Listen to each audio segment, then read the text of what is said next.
제목은 말씀의 제목은 선을 위한 고난이다라는 제목입니다.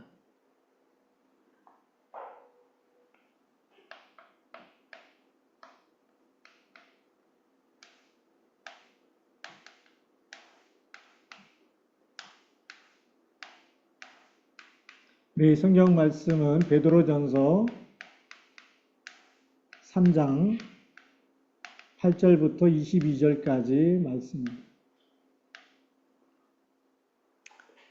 우리 이 선을 향한 고난, 이 선을 향한 고난이는 이 오늘의 이 전체적인 말씀의 주제가 되는데요. 제목이 되고, 우리 신앙생활을 하다 보면은 선을 향하고 의롭게 살아가려는 우리의 삶이 오히려 고난과 핍박을 불러오는 경우도 있고, 때로는 비난받을 때도 있고, 그런데 사도 베드로는 이러한 상황 속에서 믿음을 지키는 것이야말로 그리스도인의 참된 길임을 강조하고 있습니다. 그래서 우리가 가장 먼저 이 선을 위한 고난 이럴 때 우리가 선이 어떤 건지 먼저 봐야 되겠죠. 예수님께서도 그렇게 말씀하신다. 왜 나를 선하다고 하느냐? 선한 분은 하나님밖에 없다라고 얘기하죠. 그래서 첫 번째, 선이란 무엇인가죠?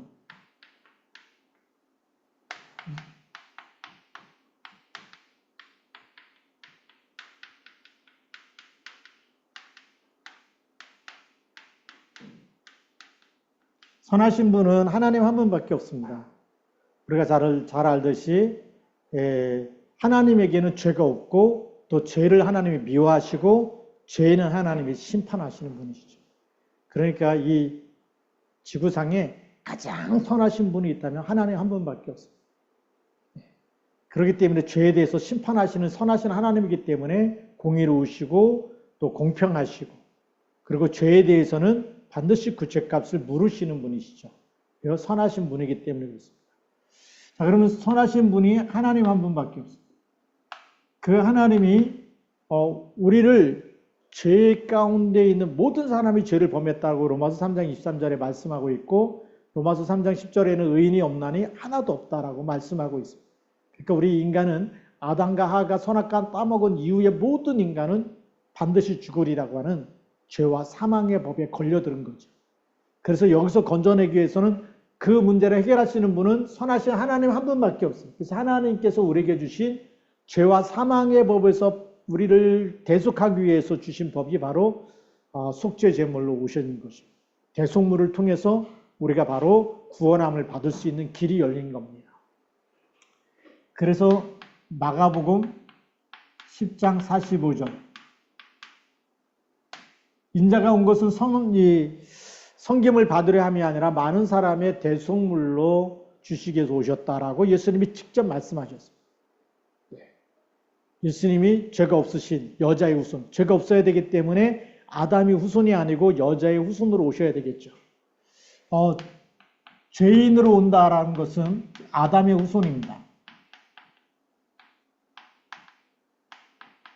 아담의 후손은 아담이 범죄함으로 인해서 모든 사람이 다 죄 가운데 빠진 거죠.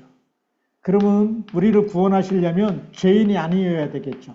흠이 없는 양, 그렇죠? 이 대속물로 양을 잡아 들을 때도 흠이 있으면 안 되는 거죠. 그리고 수컷을 드려야 됐고 그렇기 때문에 죄인이 아니어야 되기 때문에 여자의 후손으로. 그래서 창세기 3장 15절 여자의 후손이 너의 후손의 머리를 상하게 하겠다. 그리고 이사야 7장 14절에 보라 처녀가 잉태하여 아들을 낳으리니 그 이름을 임마누엘이라 하리라. 그리고 이 말씀대로 동정녀 마리아에게서 누가 오셨어요? 예수 그리스도께서 오셨습니다. 그렇기 때문에 죄 없는 몸으로 오셔서 우리 죄를 위해서 대속하셨기 때문에 그 죄 가운데서 우리를 대속하신 것이 진짜 선이에요. 그래서 우리 선이라는 말, 이 선이라는 말의 한자어가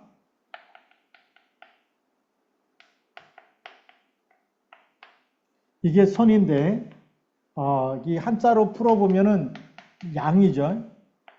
양에다가 제단을 쌓고 거기서 우리가 하나님께 예배 드리는 것, 이게 선입니다. 그래서 이 양이 없으면 양은 누굴 얘기하죠? 지금의 예수 그리스도를 얘기하는 거예요. 예수 그리스도께서 그 제단에서 우리를 위해서 십자가에서 죽으셨어요.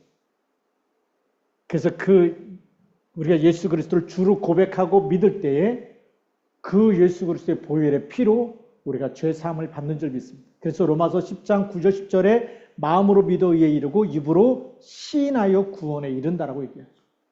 또 요한복음 1장 12절에는 영접하는 자고 그 이름을 믿는 자들에게는 하나님의 자녀가 되는 권세를 주신 줄 믿습니다.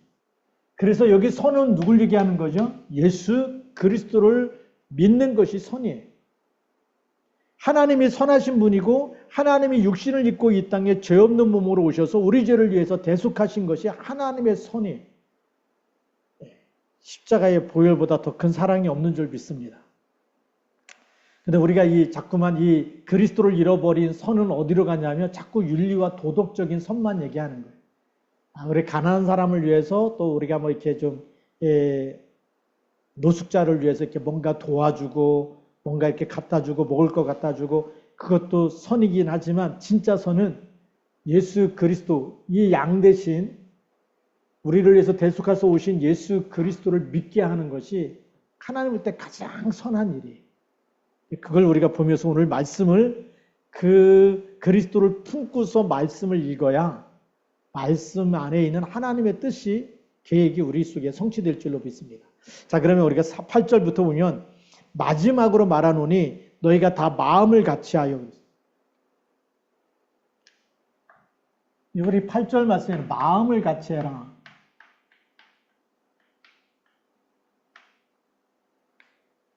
우리 지난 주일에 제가 그런 말씀했죠. 형제가 연합하는 것, 그것이 정말 선하고 아름다운 일이다라고 얘기했는데 그 연합이라는 말에는 하나가 된다는. 예수님께서 우리를 위해서 기도하실 때도 아버지가 내 안에 계고 내가 아버지 안에 있는 것 같이 그들도 다 우리와 같이 하나가 되게 하옵소서라고 기도하셨어요. 십자가 지시기 전에 예수님이 하나님 앞에 기도한 그 기도 내용을 보면 하나님과 예수 그리스도와 우리가 다 하나가 되도록 그 하나가 된다는 얘기예요. 그래서 우리가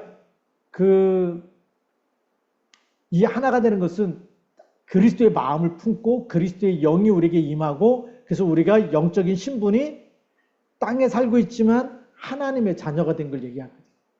그럼 우리에게 오늘도 마지막으로 말하노니 너희가 다 마음을 같이 하라라고 얘기할 때 이 마음은 누구의 마음입니까? 예수 그리스도의 마음이죠.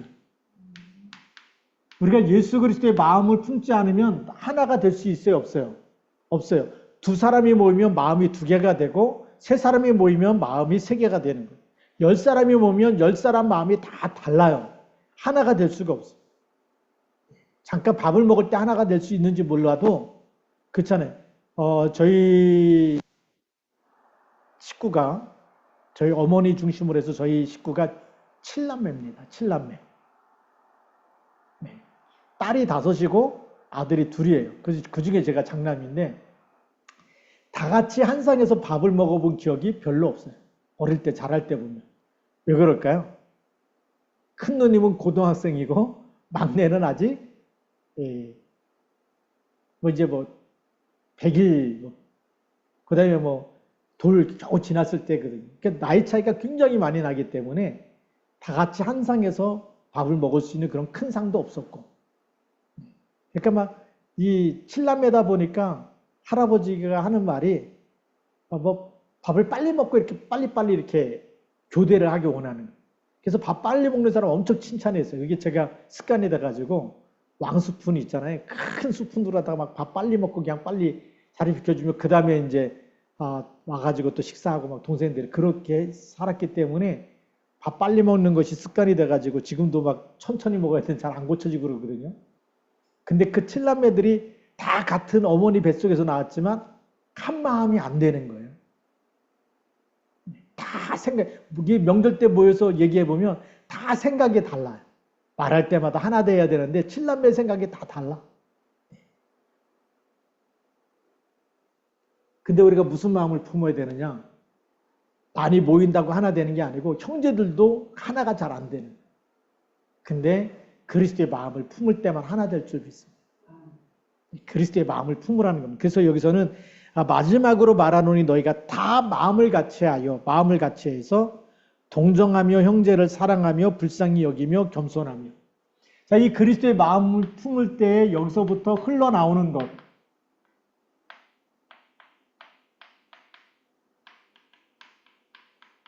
이 흘러나오는 것이 바로 예수 그리스도의 사랑이 흘러나와야 되는 거죠. 예수 그리스도의 사랑이 흘러나오지 않으면 겸손할 수가 없고, 그 다음에 또 형제를 사랑할 수가 없고 불쌍히 여길 수가 없는 겁니다.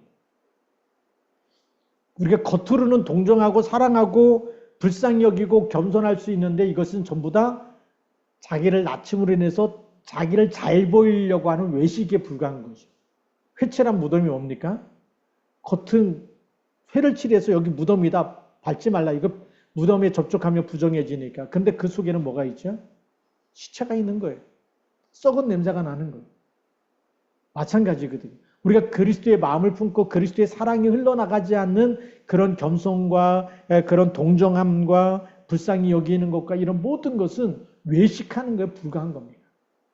그래서 이 그리스도의 사랑이 없이 외식하는 이런 교인들이 너무나 많아지고, 기독교인들 중에 너무나 많아지고 있기 때문에, 그래서 이렇게 뭐 가난한 사람을 위해서 이렇게 기부도 하고 도와주고 막 그렇게 해서 뭔가 내가 자기 이름을 내는 이런 일들이 많아질수록 사실은 성경하고 반대로 살아가는 거예요. 성경에는 예수님이 뭐라고 말씀하셨죠?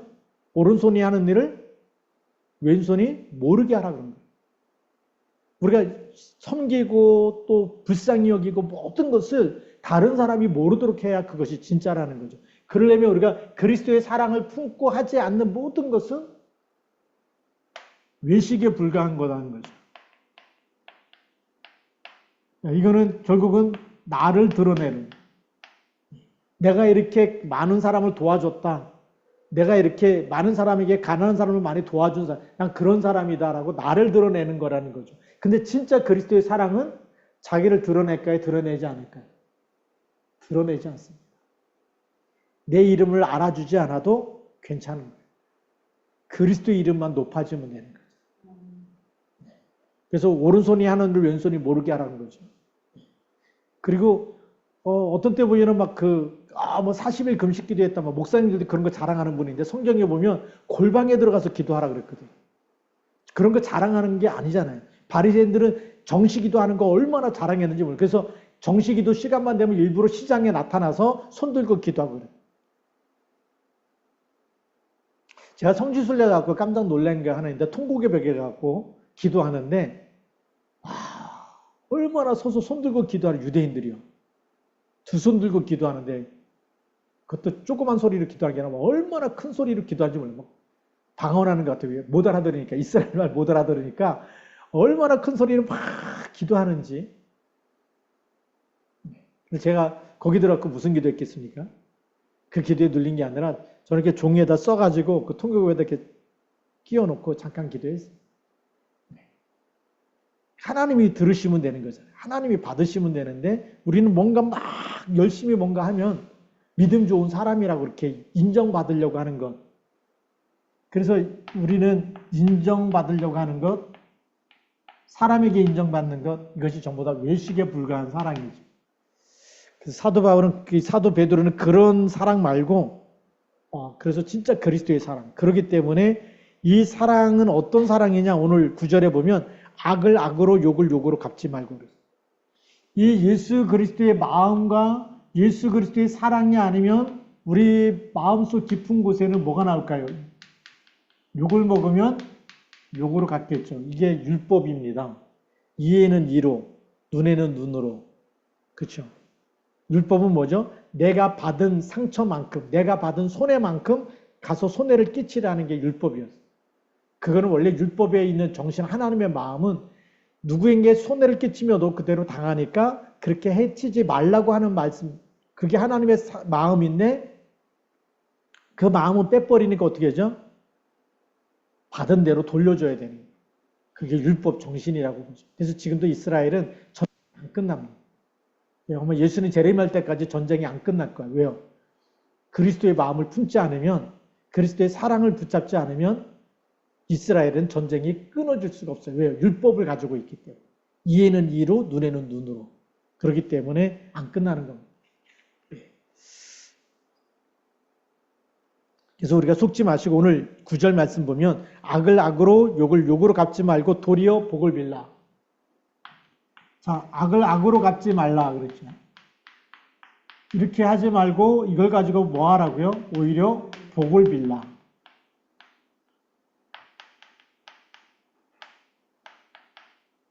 복 받도록 빌라라는 것은 기도하라는 거죠. 자, 그럼 이 복이 어떤 복일까요? 복을 빌라라는데 진짜 복은 뭐냐면 그 사람들이 예수 그리스도를 믿도록 기도해 주라는 거예요. 스데반 집사가 돌에 맞아서 순교당할 때에 무슨 기도를 했을까요? 마지막에 기도 알아요? 주여 저들의 죄를 용서하여 주옵소서. 자기한테 돌 던지는 사람을 위해서 아파 죽겠는데 지금 맞아 죽는데 아무 죄도 없이 그냥 맞아 죽는데 이 죄를 갚아달라고 하나님께 말해야 될 텐데 근데 그 죄를 돌리지 말고 저들의 죄를 용서해달라고 기도했어요.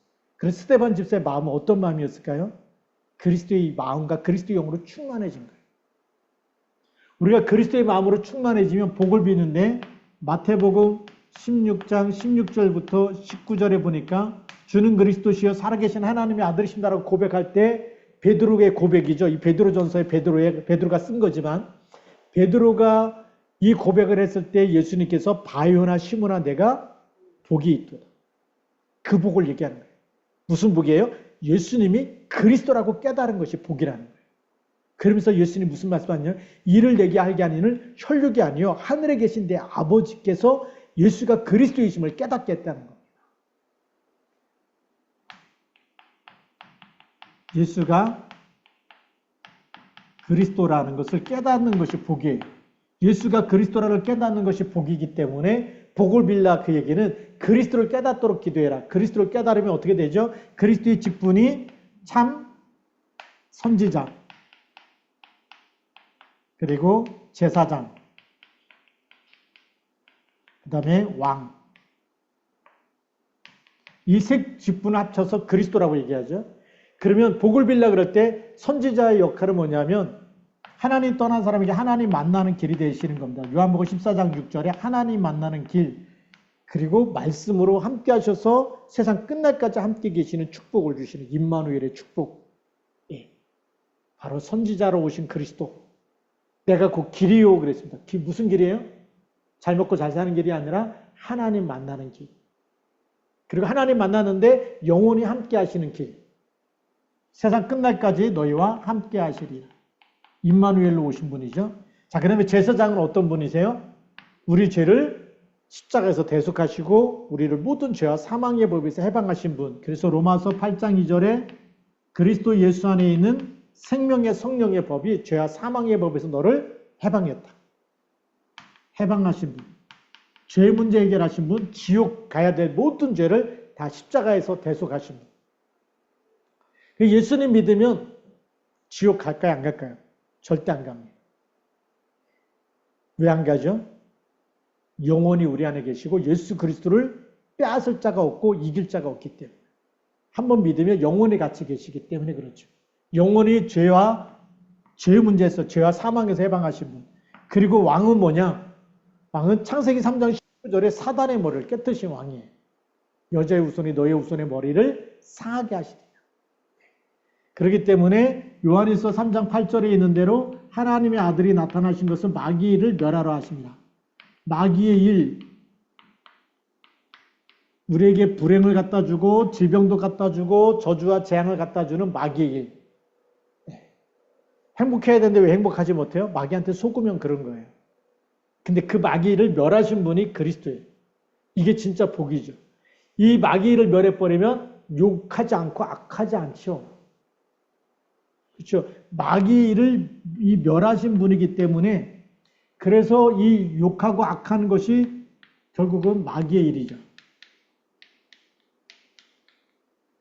이 사람들이 영적 사실을 모르기 때문에 그래서 복을 빌어서 그리스도를 알게 하라. 예수가 그리스도임을 알게 하면 주는 그리스도라고 고백할 때마다 이 마귀가 주는 생각, 음부의 권세라고 얘기하는데 그것이 이기지 못하리라라고 성경에 기록하고 있는 거예요.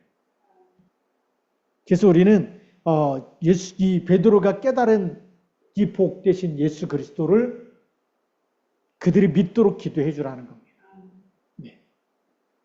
이것을 위해서 너희가 부르심을 받았다. 우리가 이런 복음의 일꾼으로 그리스도를 답을 줘야 될 일꾼으로. 그래서 우리는 세 번째로 어떤 사람이냐? 우리는 해답을 갖고 있는 사람입니다. 인생의 해답.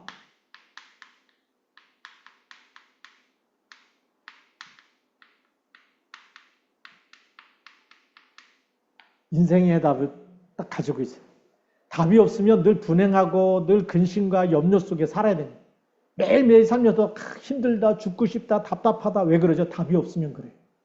답을 딱 가지고 우리가 그 이름 부를 때마다 음부의 권세가 이기지 못하고 하나님의 나라가 임하고 성령 충만해지고 성경에 있는 말씀이 우리에게 성취되는 축복을 누려야 될 거 아니겠습니까?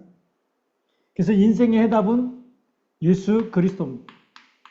예수 그리스도의 이름 부를 때마다 하나님의 나라가 임하는 거죠. 예수 그리스도 이름 부를 때마다 성령이 충만하고 악령이 떠나가는 거죠. 이런 응답들이 우리에게 계속 임하는 겁니다. 예수 그리스도의 이름 안에 우리가 영원한 생명이 있습니다. 자, 인생의 해답을 가지고 있으면 우리가 증인으로 쓰임받는 거죠. 증인이 되리라. 사도행전 1장 8절 말씀. 어디까지요? 예루살렘부터 땅끝까지. 세계복음화 될 때까지 우리는 그리스도 일꾼으로 쓰임받는 줄 믿습니다. 그래서 너희가 이를 위하여 너희가 부르심을 받았으니 이는 복을 이어받게 하라 하심이라. 이 예수 그리스도의 복음을 이어받아서 우리가 여기에 소명, 사명, 왜 나를 부르셨는지, 우리가 무엇을 위해서 살아야 되는지 인생의 답을 갖고 있기 때문에 삶의 목적이 분명히 나옵니다. 그래서 성경에 보니까 우리도 고린도전서 10장 31절, 우리 이번 주 우리 하가다 말씀 아닙니까? 그런즉 너희가 먹든지 마시든지 무엇을 하든지 다 하나님의 영광을 위해서 해라. 하나님의 영광을 위해서 살아가는 거죠. 삶의 분명한 우리가 나를 부르신 이유와 우리가 살아야 될 목적이 여기 다 있습니다. 하나님의 영광을 위해서. 그 영광이 뭐죠? 예수 그리스도의 이름을 증거하면서 사는 것이 하나님의 영광인 줄 믿습니다. 자, 그래서 10절 말씀 또 보면 생명을 사랑하고 좋은 날 보기를 원하는 자는 혀를 금하여 악한 말을 그치며 그 입술로 거짓을 말하지 말고 악에서 떠나 선을 행하고 화평을 구하며 그것을 따르라. 시편 34편 12절부터 16절에 있는 말씀을 베드로가 인용해서 지금 그대로 여기다가 생명 사랑하고 좋은 날 보기를 원하는 자는 혀를 금해라. 인생에 답이 있는 사람은 삶이 변화될 수밖에 없는 거죠.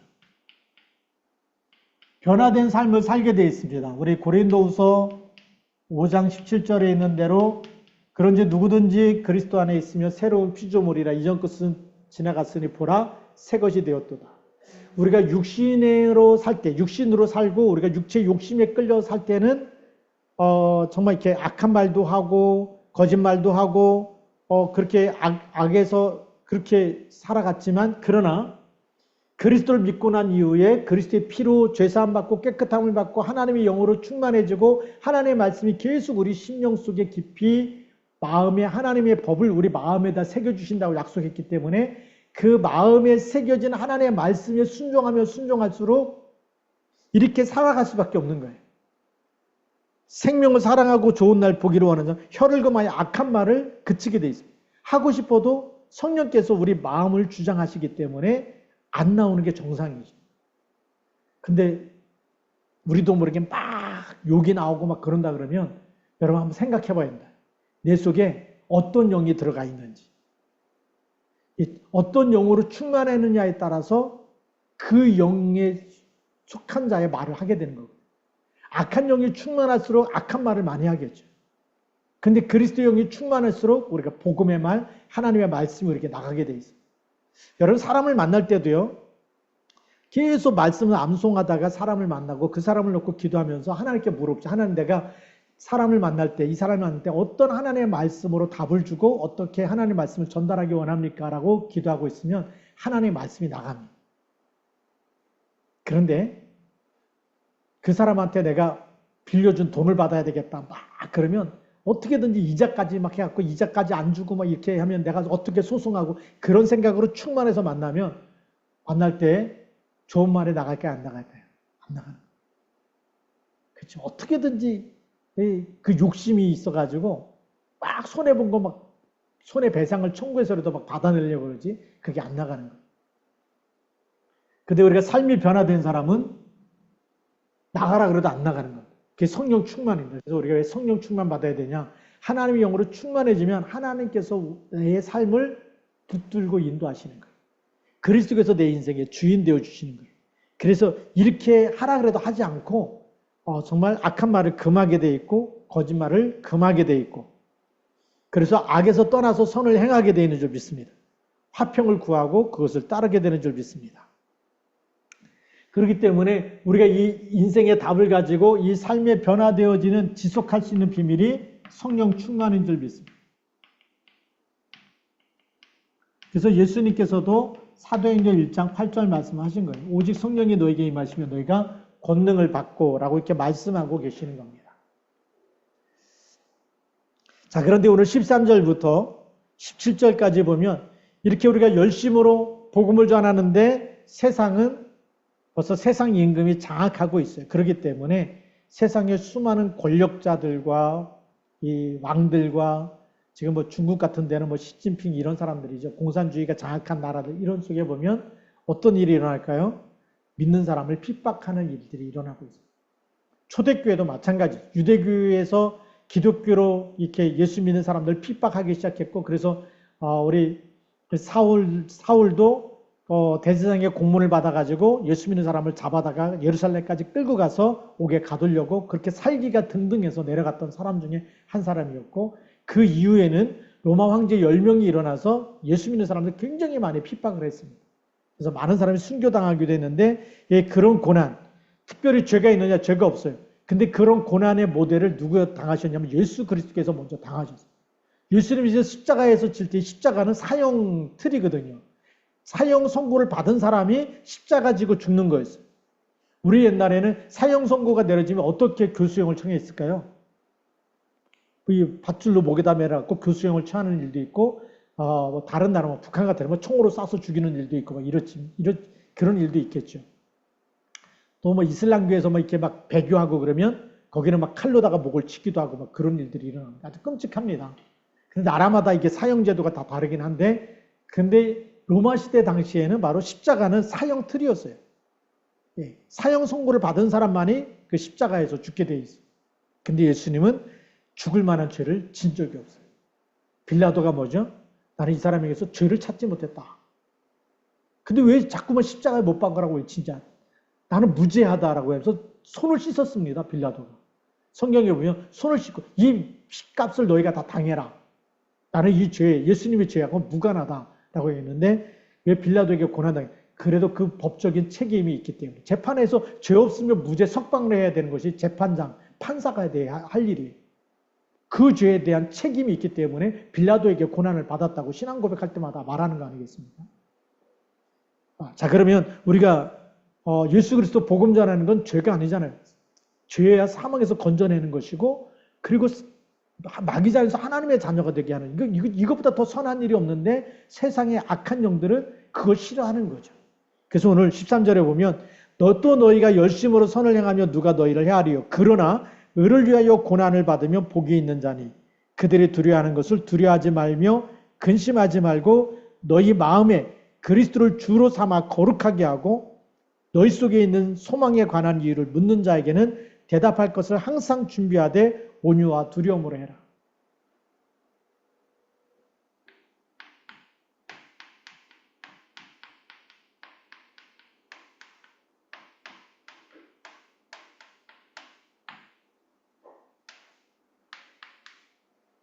예수 그리스도의 십자가,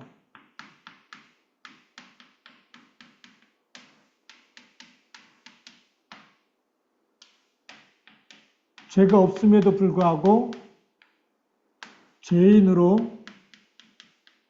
취급받았는데 그게 다 우리 세상 죄를 지고 가는 죄 때문에 대속하신 거죠. 근데 예수님은 죄가 없으신 분이에요. 예수님이 되는 고난을 당했다면 당연히 예수님을 따르는 많은 성도들도 당연히 십자가가 있다라는 거죠. 그래서 예수님이 나를 따라오고도 누구든지 누구 십자가요?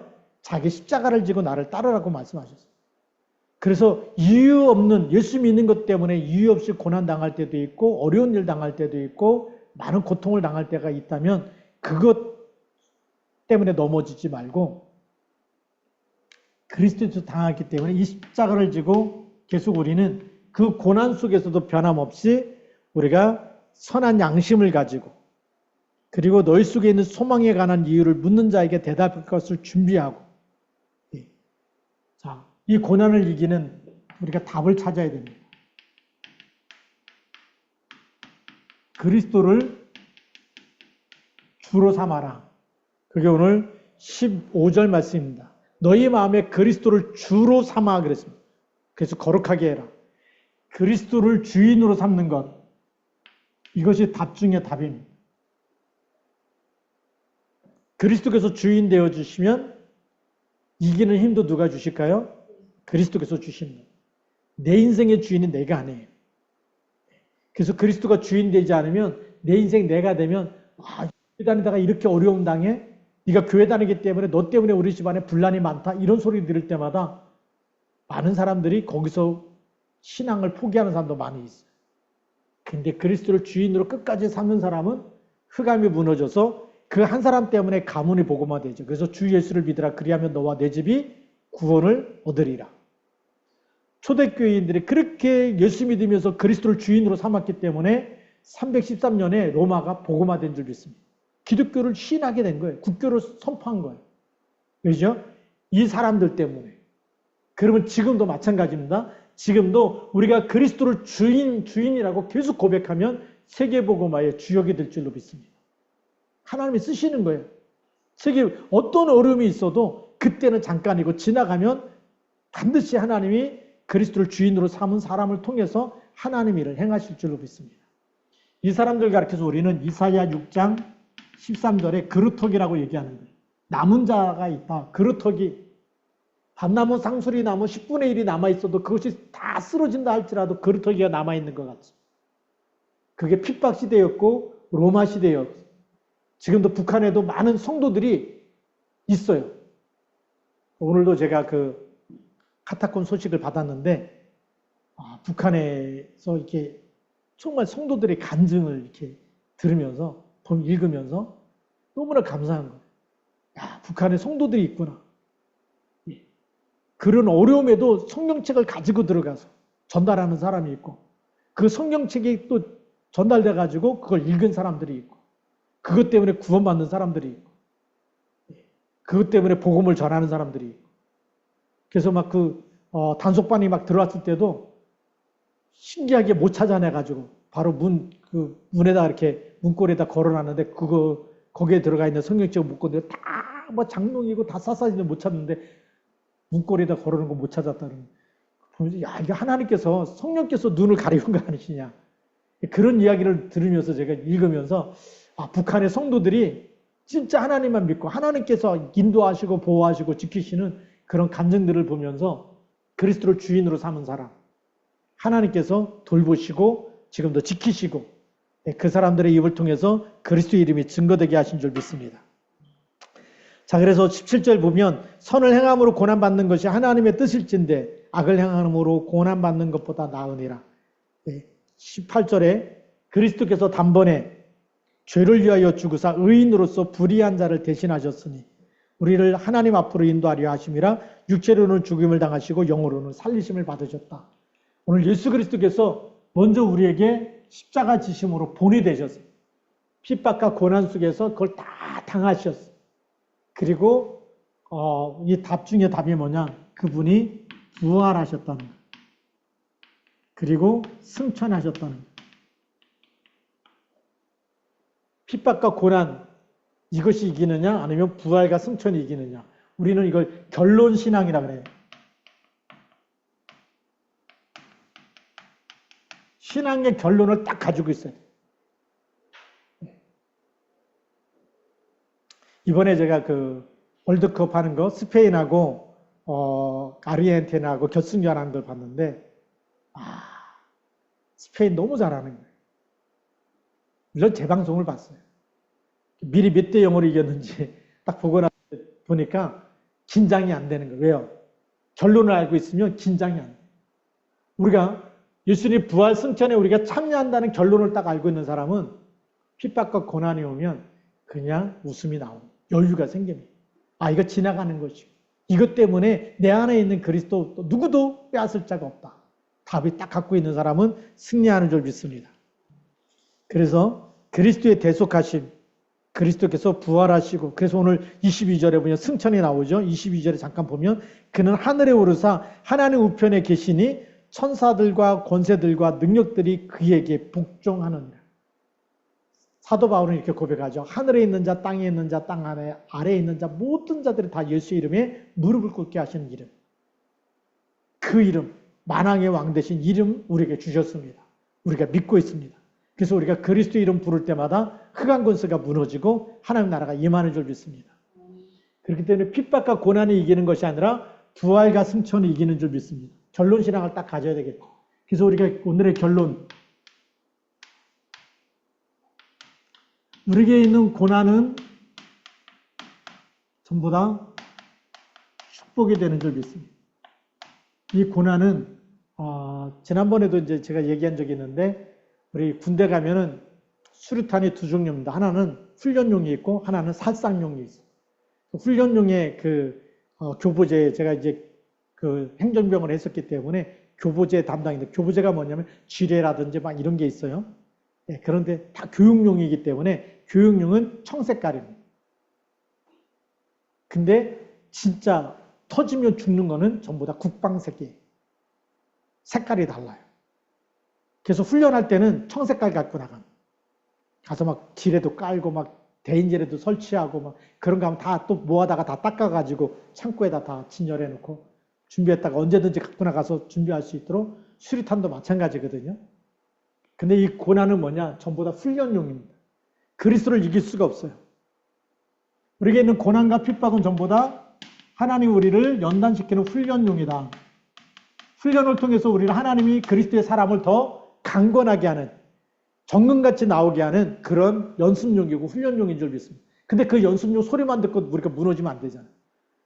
진짜 훈련용 수류탄 던지면 소리가 터집니다. 소리가 납니다. 빵 하고 소리가 나는데 터지진 않아요. 이제 살상용은 터져서 사람이 다치는데 훈련용은 소리만, 터지는 소리만 납니다. 이 훈련용은 소리만 요란할 뿐이죠. 그래서 우리로 하여금 정금같이 하나님이 연단시키기는 도구라는 거죠. 그게 고난과 핍박입니다. 그래서 우리는 모든 걸 이기신 예수 그리스도를 날마다 주인으로 고백하는 마태복음 16장 16절 고백. 그분이 또 우리가 세 번째 결론은 그분이 완전히 부활 승천하셨기 때문에 모든 절대 주권이 그리스도 안에 있습니다. 그래서 우리가 그리스도 안에서 결론 신앙, 그리스도 예수와 함께 하늘에 앉히시고 우리에게 하늘과 땅의 모든 권세 가진 주님이 세상 끝날까지 함께 계시고, 그렇기 때문에 여러분들 그리스도 이름 부를 때마다 하늘과 땅의 모든 권세 가진 이름으로 승리할 줄로 믿습니다. 그래서 최고의 기도의 사람이 되면, 그리스도 이름 부르고 끝까지 기도하게 되면 승리할 줄로 믿습니다. 베드로가 우리에게 승리하는 길을 열어주셨어요. 그리스도의 제자고 수제자라고 얘기하죠. 그리고 주는 그리스도라고 고백했었고, 그렇기 때문에 우리에게 답을 주시고 우리에게 결론신앙까지, 그렇게 해서 부활하셔서 모든 권세들이 다 그리스도 이름에 무릎 꿇는데 우리가 그 이름을 가진 사람이다. 그 이름을 믿는 하나님의 자녀다. 우리가 이 밤도 그리스도 이름으로 기도할 때 흑암 권세가 무너질 줄로 믿습니다. 기도하시겠습니다. 하나님 아버지 감사합니다. 이 밤도 하나님께서 우리에게 완전한 승리를 주신 그리스도 이름 가지고 기도할 때 흑암 권세가 무너지고 하나님 나라가 임하는 놀라운 축복의 시간 되게 가옵소서.